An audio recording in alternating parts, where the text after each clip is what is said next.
Adam, well, obviously, for the last 4 years, has been a virtual prisoner in Qatar. He has no life, realistically, and he lives with his uncle, and he has no freedom. He is kept virtually inside most of the time, not allowed any friends, not allowed a proper education.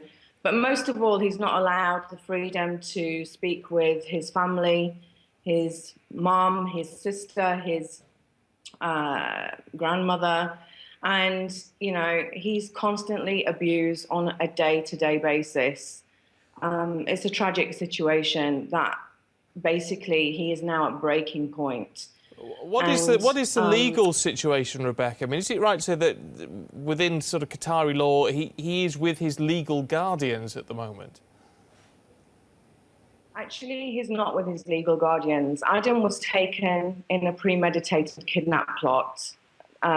His uncle has no legal right to custody of Adam, but he lives with his uncle, and custody was given to his 80-year-old grandmother, who is incapable of looking after a child. She's incapable of looking after herself. Basically, we have exhausted all legal avenues, going back to court twice. And it's been an exhausting process where we have had to struggle to get into the court, struggle to get rights for me to see Adam. It's just been horrific. We know this has been raised in the last week or so by the Prime Minister talking with the Emir of Qatar.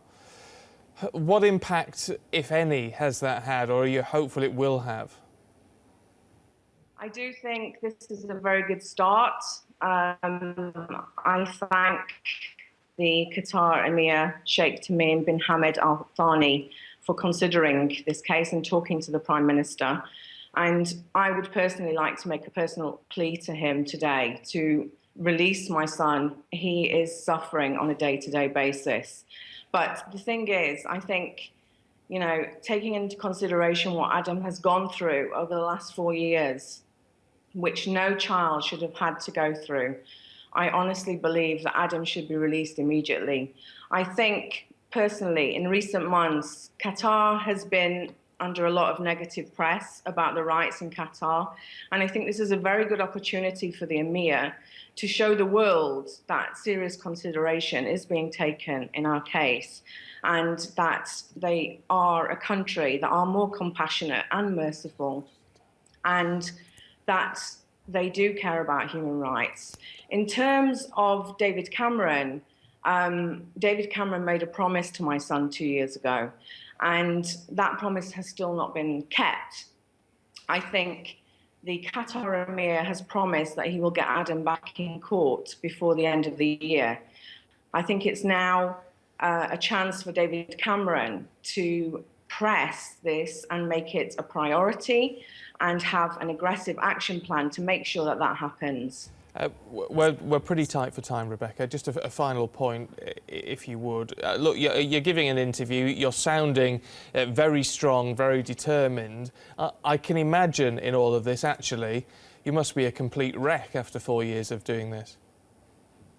Yeah, it's been devastating for everybody, including, the most important person here is Adam. We have suffered so much from this, and we just need to get him home. He deserves a life.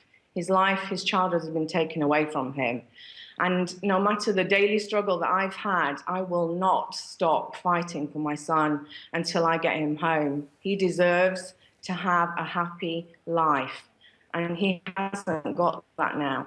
And I'm asking everyone, the Qatar Prime Minister, the Qatar Emir, the Qatar government, and also David Cameron, to bring my son home to where he belongs.